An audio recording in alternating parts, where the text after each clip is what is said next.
I got my revenge on my former best friend, and I regret it. You never really expect your life to take a complete nosedive at 23. At that age, you're supposed to be figuring out your career, maybe starting to get serious about relationships, and having the best years of your life. But for me, it was the beginning of the end of everything I thought I knew. It all started with Jake. He was my best friend.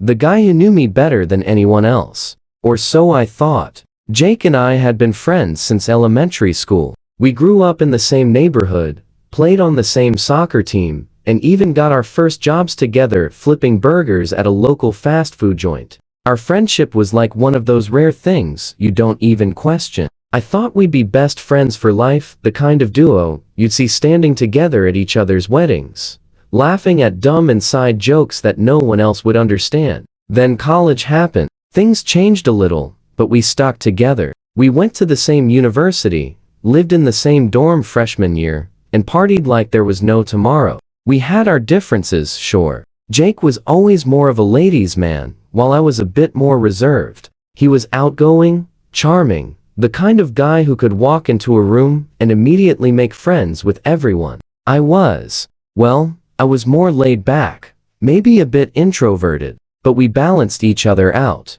That's where Emily comes in. I met her during my sophomore year, and from the moment we met, I was hooked. She was unlike anyone I'd ever known. She had this energy about her, confident, witty, and effortlessly beautiful. We hit it off right away, and before long, we were dating. Things were great for a while. I was happy, Jake was happy for me, and everything seemed like it was falling into place. But as they say, the higher you climb, the harder you fall. And when things fell apart, they fell apart in the most devastating way possible. It didn't happen overnight. Looking back, there were signs. Little things that, at the time, I brushed off as nothing. Jake and Emily had always gotten along maybe a little too well. They'd laugh at each other's jokes, share stories, and sometimes I'd even catch them texting each other when I wasn't around. I figured it was normal. After all, Jake was my best friend, and Emily was my girlfriend. Of course, they'd become close. That's what happens, right? But there were moments when I'd feel this twinge of unease. Like the time we were all at a party together, and I couldn't find them for a while. I searched the house and finally found them outside. Just the two of them talking. It didn't look like anything more than a conversation, but something about the way they looked at each other set off alarm bells in my head. When I asked them about it later, they both brushed it off as nothing. We were just talking about some stuff, Jake had said, with that easygoing smile of his. Emily nodded, agreeing with him. And because I trusted them both, I let it go. Then there were the times Emily would cancel plans with me, saying she was busy with school or had to study late. I'd call Jake to hang out, only to find out he wasn't answering his phone. Still, I didn't think much of it. I trusted them both completely. Why wouldn't I? But things kept adding up. I'd overhear snippets of conversations between them, catch Emily smiling at her phone when I wasn't looking, and notice how Jake would avoid certain topics when we hung out. It wasn't until that one night, the night everything fell apart, that the truth finally hit me like a freight train. It was a Friday night, and I'd planned a surprise for Emily.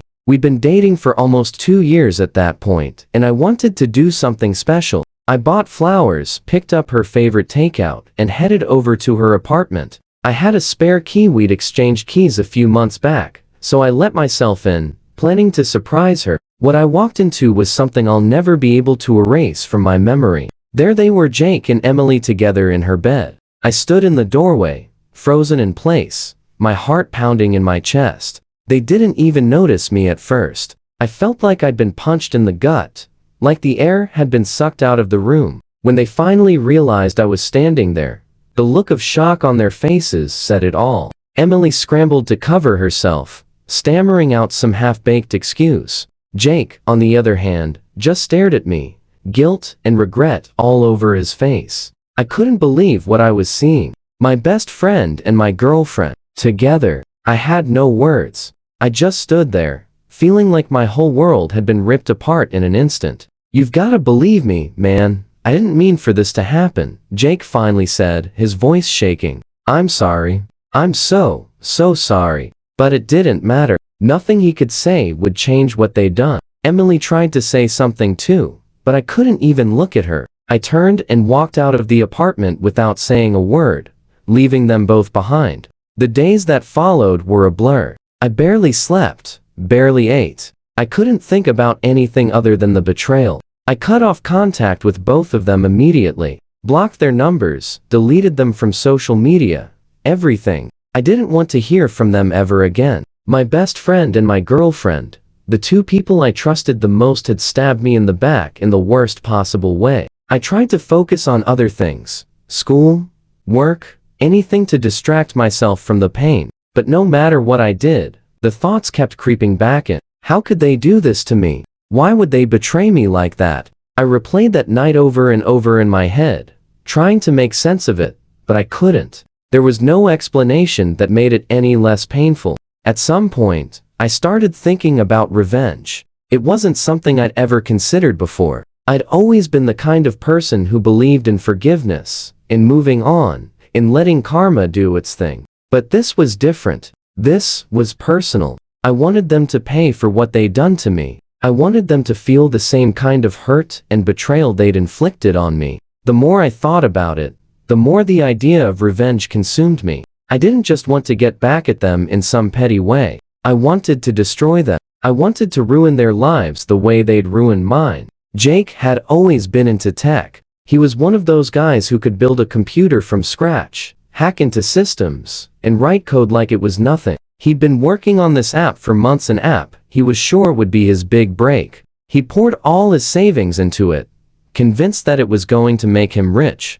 And then there was Emily. She'd always been obsessed with her image, with how people perceived her. She was trying to break into the world of social media influencers, posting carefully curated photos of her perfect life on Instagram. She had a decent following, and she was starting to get noticed by brands. I knew I could hit them where it hurt the most. I spent weeks gathering information. I knew all of Jake's passwords. We'd been best friends for years, and we'd always shared everything. I used that knowledge to hack into his app, but I didn't destroy it outright. No, that would have been too easy. Instead, I planted subtle bugs in the code. Bugs that would cause the app to crash at the worst possible moments. During investor meetings, during the app's launch. I wanted to make sure that Jake's big break would turn into his biggest failure. As for Emily, I created a fake Instagram account. I knew exactly what to say to get her attention. I mirrored her interests, commented on her posts, and slowly built a rapport with her. It didn't take long before she started confiding in me, talking about her struggles, her insecurities. I used that information to feed her bad advice. I suggested things that would make her look foolish, that would damage her reputation with her followers. I watched as her carefully crafted image began to crumble, her follower count dropping day by day. I won't lie, watching it all unfold was satisfying at first. Jake's app crashed and burned in spectacular fashion. Investors pulled out, his reputation in the tech world took a nosedive, and he lost all the money he poured into the project. Emily's social media career wasn't faring any better. Her follower count continued to plummet, and brands stopped reaching out to her for collaborations. She started posting about how tough life was, how people had turned against her, but the comments were brutal. People called her fake, said she didn't deserve any of the success she'd had. It was everything I'd wanted. They were both suffering, just like I had. But the satisfaction didn't last long. What I hadn't anticipated was just how much Jake would spiral after his app failed. He wasn't just upset, he was devastated. I heard from mutual friends that he'd started drinking heavily, that he wasn't himself anymore. One night, he showed up at my door, drunk out of his mind. I hadn't seen him in months, and I didn't want to see him now. But when I opened the door, he collapsed into my arms, sobbing. "I'm sorry, man," he slurred, his words barely coherent. "I'm so sorry. I didn't know what to do." Part of me wanted to slam the door in his face, to tell him to get lost. But another part of me, the part that had been his best friend for most of my life, couldn't bring myself to turn him away. I let him crash on my couch that night, but I didn't sleep. All I could think about was how far things had gone, how much damage I'd caused. Emily wasn't doing much better. A few weeks later, she sent me a message out of the blue. It was short, just as simple, "Can we talk?" I ignored it at first, but then she sent another message. And another. Eventually, curiosity got the better of me, and I agreed to meet her. When we met, she looked different, tired, defeated. She told me how her life had fallen apart, how she'd lost everything she'd worked for. She admitted that cheating on me had been the worst mistake of her life, that she wished she could take it all back. But it was too late. The damage had been done. At first, I felt justified. They had hurt me, and I had hurt them in return. But the more I thought about it, the more I realized that revenge hadn't brought me any peace. If anything, it had only made things worse. I had become someone I didn't recognize, someone filled with anger, consumed by the need for vengeance. In the quiet moments, when the initial rush of satisfaction faded, I began to feel empty. The triumph of watching their lives fall apart was a fleeting high, and what followed was a deep, hollow sense of regret. I had destroyed their lives, but in doing so, I had destroyed a part of myself. It wasn't just about Jake and Emily anymore. My obsession with revenge had started to seep into other parts of my life. I withdrew from friends, became distant at work, and started neglecting my studies. Every waking moment was consumed by thoughts of what I had done, and the weight of it crushed me. I was spiraling, just like they were, and I couldn't shake the guilt that gnawed at me. I remember the day it hit me the hardest. I was at a coffee shop, trying to distract myself with schoolwork, when I overheard a group of friends laughing together, talking about an upcoming wedding. It reminded me of what I'd lost, not just Emily, but the bond I had with Jake. There was a time when we'd been inseparable, sharing stupid jokes, confiding in each other, planning for the future. That was all gone now. And not just because he had betrayed me, but because I had chosen to burn every bridge in the aftermath. I thought about reaching out to him, to Emily, to apologize for what I'd done. But every time I started drafting a message, I stopped myself. What would I even say? How could I explain that I had deliberately set out to ruin their lives, all because I couldn't handle the betrayal? No apology could fix what had happened. And maybe they didn't even want to hear from me. But it was more than just guilt that weighed on me. It was the realization that I had let my emotions control me, that I had become someone driven by anger and bitterness. I thought getting revenge would set me free, that it would give me closure. But all it had done was trap me in a cycle of regret. Months passed, and I knew I needed to make a change. I couldn't keep living like this, angry, isolated, haunted by the consequences of my actions. So, I decided to see a therapist. I wasn't sure what to expect, but I knew I couldn't keep carrying this burden on my own. In therapy, I started to unpack everything.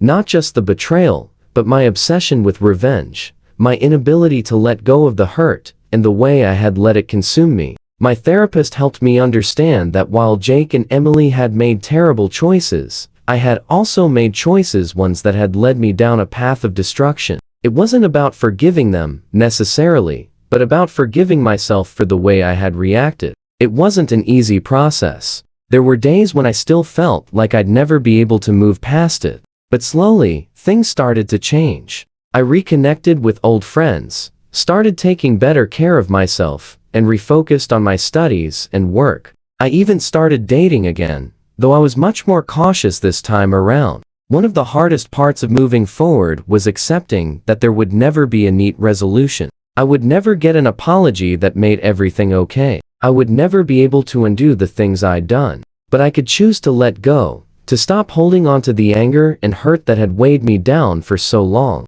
Looking back now, I realize that revenge is a trap. It promises satisfaction, but all it really delivers is more pain. I thought I could hurt Jake and Emily as much as they hurt me, but in the end, the only person I truly hurt was myself. If I could go back and do things differently, I would. I would walk away the moment I found them together and never look back. I would allow myself to feel the hurt, the anger, the betrayal, but I wouldn't let it consume me. I would choose to move on, to heal, instead of sinking into a pit of revenge. I've learned that holding on to pain only gives it more power over you. Letting go doesn't mean forgiving the people who hurt you, it means choosing yourself, choosing peace, choosing to live your life, without letting the actions of others define you. And that's what I'm doing now. It's not easy, and some days are harder than others. But I'm learning to be okay with that. I'm learning that healing is a process, and that I deserve to move on,